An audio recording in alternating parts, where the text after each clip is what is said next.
A Rússia realiza exercícios nucleares. Os países da OTAN se preparam para colocar suas armas nucleares em prontidão. Especialistas explicam o que está acontecendo. Na Rússia, foram realizados exercícios com forças nucleares não estratégicas, nos quais participaram unidades dos distritos militares de Leningrado e do Sul, bem como militares da Bielorrússia. Os exércitos dos dois países praticaram lançamentos eletrônicos de mísseis a partir de terra, ar e mar contra alvos simulados do inimigo. No Kremlin, foi declarado que os exercícios foram provocados pelas declarações dos líderes dos países da OTAN sobre a possibilidade de enviar militares ocidentais para a Ucrânia. Vladimir Putin, discursando no Fórum Econômico de São Petersburgo, falou sobre a possível mudança na doutrina nuclear da Rússia. Simultaneamente, o secretário do Conselho de Segurança Nacional da Ucrânia, Alexander Litvinenko, em entrevista ao jornal britânico The Times, afirmou que a Rússia poderia usar armas nucleares táticas na Ucrânia se seu exército começasse a sofrer derrotas. Em 17 de junho, foi divulgado o relatório do Instituto Internacional de Pesquisa da Paz de Estocolmo sobre armas nucleares. De acordo com o relatório, no último ano, todas as 9 potências nucleares, Estados Unidos, Rússia, China, França, Reino Unido, Índia, Paquistão, Israel e Coreia do Norte, expandiram seus arsenais, e o número de armas nucleares operacionalmente implantadas aumentou. Em meados de junho, o secretário-geral da OTAN, em entrevista ao jornal britânico The Telegraph, afirmou que a OTAN está discutindo a possibilidade de colocar as armas nucleares em prontidão devido às ameaças da Rússia, China e Coreia do Norte.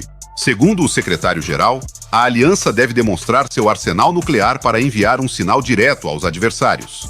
No Kremlin, esta declaração foi considerada mais um aumento da tensão. O estado atual de prontidão dos arsenais nucleares dos países da OTAN foi explicado pelo especialista em armas nucleares e mísseis, Alexander Kochetkov, em uma transmissão ao vivo. Segundo ele, na doutrina e prática dos Estados Unidos, existem 5 níveis de prontidão.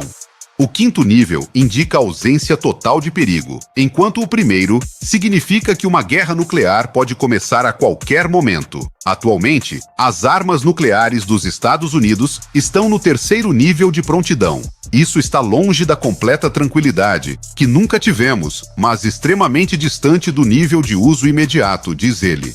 Os Estados Unidos nunca colocaram suas forças nucleares no 1º nível de prontidão desde que foram estabelecidas. Mesmo durante a crise dos mísseis cubanos, chegaram apenas ao 2º nível, e mesmo assim não completamente, apenas as unidades aéreas. Segundo o especialista, é relativamente fácil mover-se do 3º nível para um nível superior ou inferior.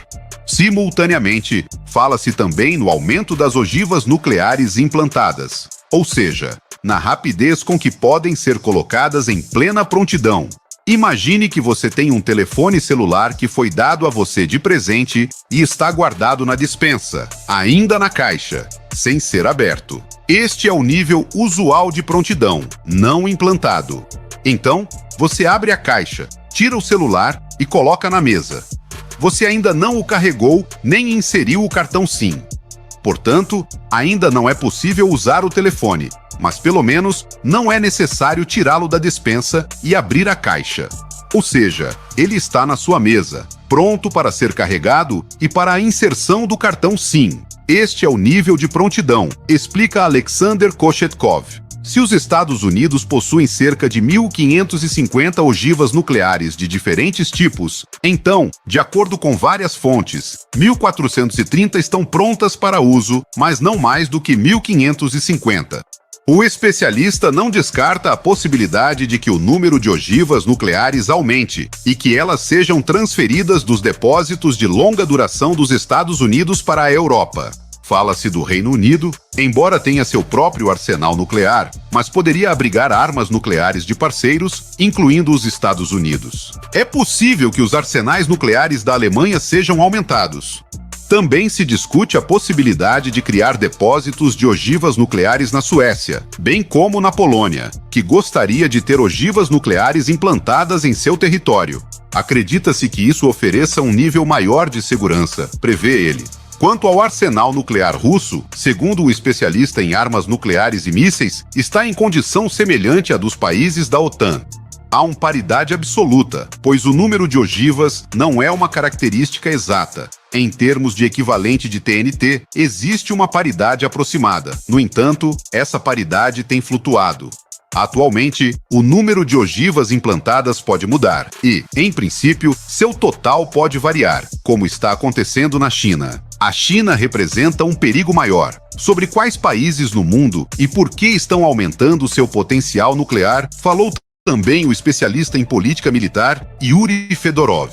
Segundo ele, o mundo experimentou um renascimento nuclear após a invasão da Ucrânia pela Rússia, e os países começaram a se perguntar como conter uma potência nuclear que invade um estado não nuclear, como prevenir tal agressão, e se não seria razoável adquirir armas nucleares. Existem dois tipos de estratégias nucleares: a estratégia de dissuasão nuclear mínima, que pressupõe que um país como França ou Reino Unido pode garantir sua segurança com cerca de 300 armas nucleares, se estiverem em bom estado e em vetores confiáveis. Em Paris e Londres, isso é considerado suficiente para deter um potencial adversário, incluindo a Rússia, que possui um arsenal nuclear muito grande, de tentar causar danos ou iniciar uma guerra nuclear contra esse país, explica Yuri Fedorov. Mas isso é apenas um lado da questão.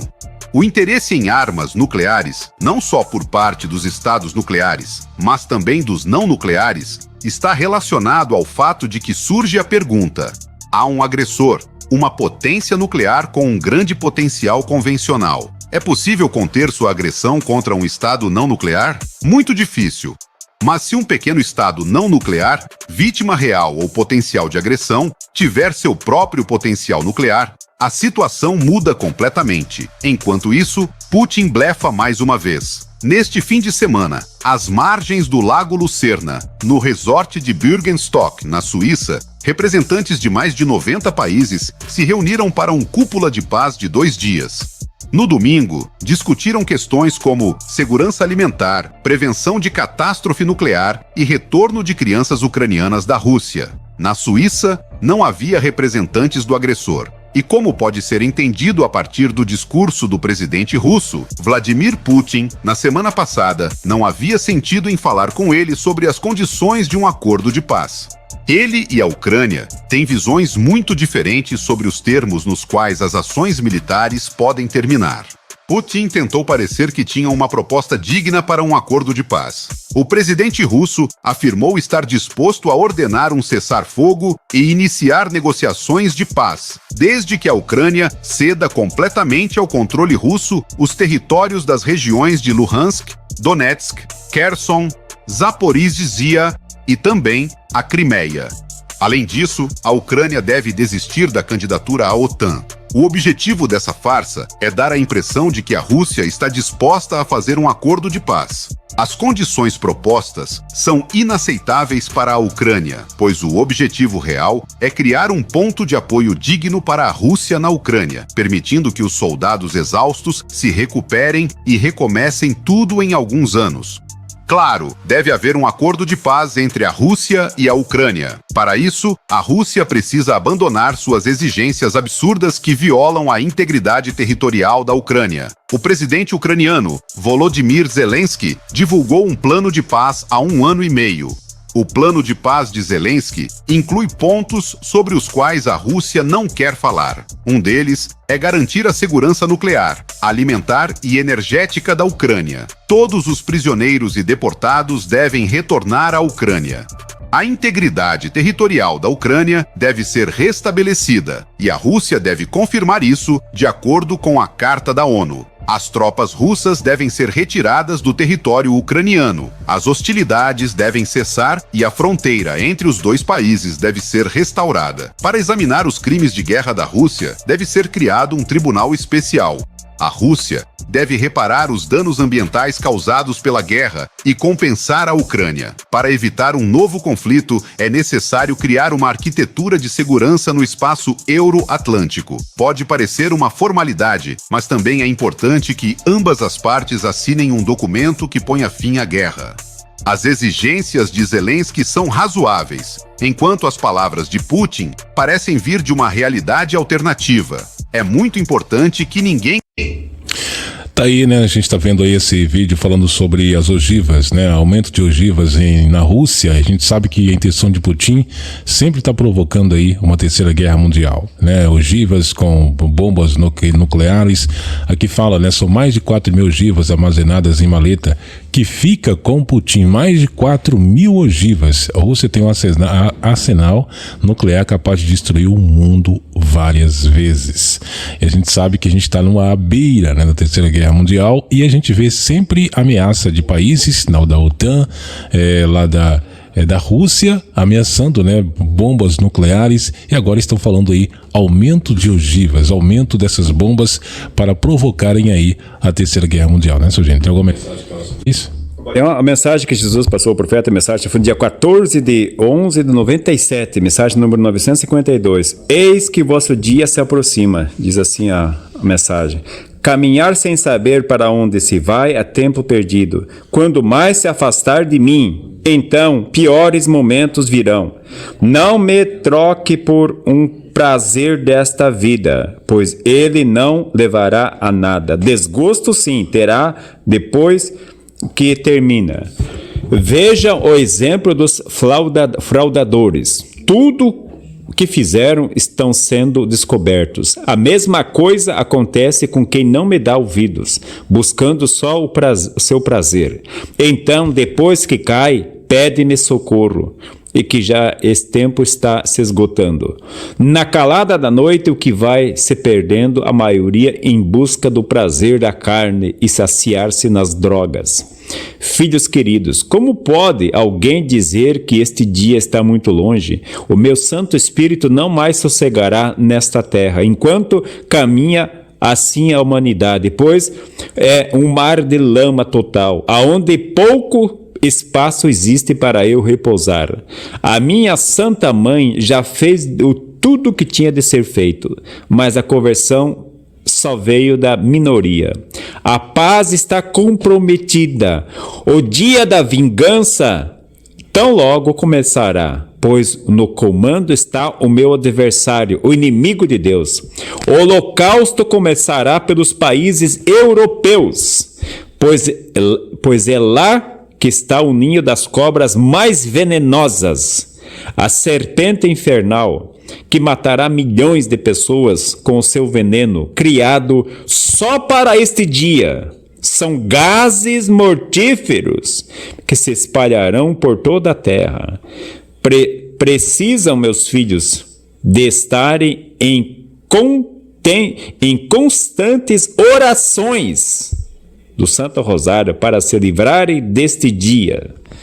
Então, a paz, o holocausto dos países, o holocausto começará pelos países europeus. E aonde que está se formando essa guerra, tudo que está acontecendo aí? Né?